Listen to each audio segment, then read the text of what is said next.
Cette fois-ci, nous avons pensé faire les choses autrement.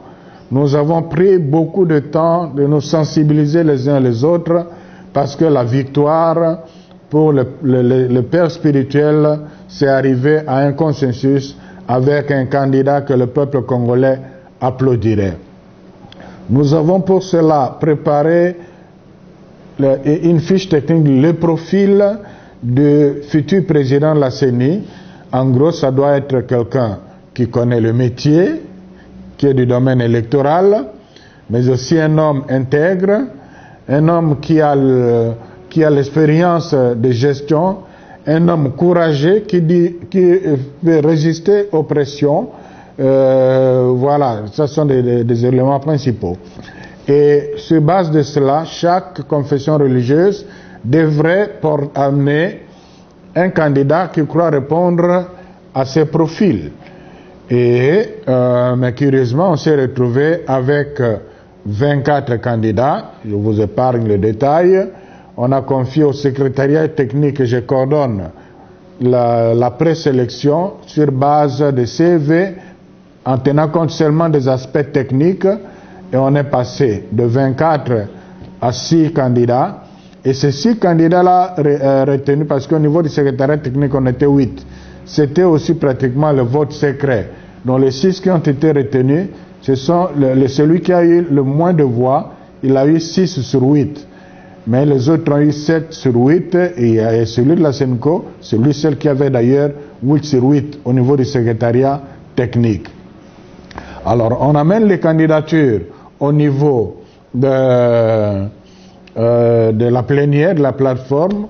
Alors il était question que les 6 là soient assumés par les confessions religieuses, parce que on ne peut pas se prononcer sur quelqu'un qui n'est pas connu, dont personne ne sait dire si c'est un homme intègre, si c'est un homme...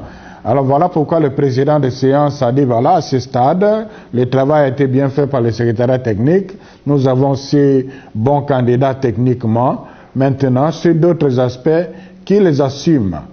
Alors, il y a l'église kimbanguiste et l'église indépendante qui a assumé la candidature de M. Malonda, et puis il y a l'église protestante de M. Eyale et l'église catholique, la candidature de M. Cyril. Il y avait 3 autres candidats dont aucune confession religieuse ne pouvait assumer.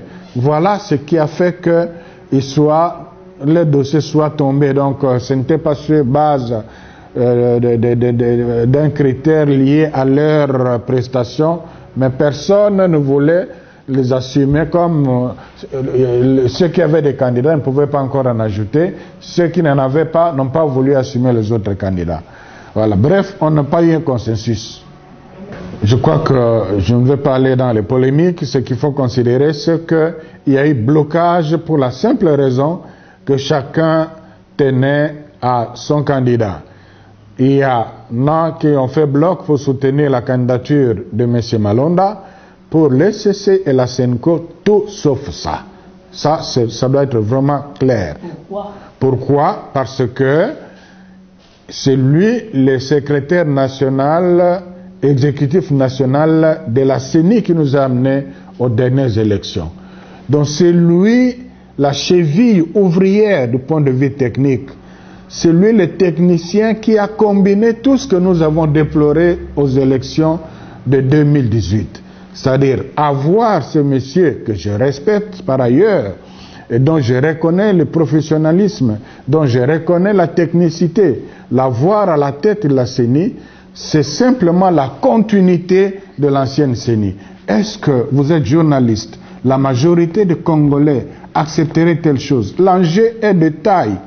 Il s'agit de redonner confiance au peuple congolais, au système électoral. Si on doit aller aux élections avec le CENI Nanga bis, je crois qu'il y aura très peu de Congolais qui vont aller se mettre debout pour aller. Voilà pourquoi, et étant donné que la préoccupation majeure de la SENCO avec l'ECC, c'est le bien-être de la population. Étant donné que les évêques de la SENCO sont convaincus que ce pays va décoller à partir du jour où ceux qui sont au pouvoir comprendront que pour rester au pouvoir, ils doivent travailler de façon à satisfaire la population. Pour rester au pouvoir, ça dépend de la population. Pour rester au pouvoir, il faut être voté. En ce moment-là, ils vont tout faire pour travailler. Mais si ça continue comme aujourd'hui, où ils sont convaincus que pour rester au pouvoir, il faut des combines avec la complicité de la CENI, le peuple congolais continuera dans la souffrance. Voilà pourquoi la SENCO et l'ECC disent catégoriquement non à une CENI qui sera la continuité de ce qui a amené le pays dans le déboire.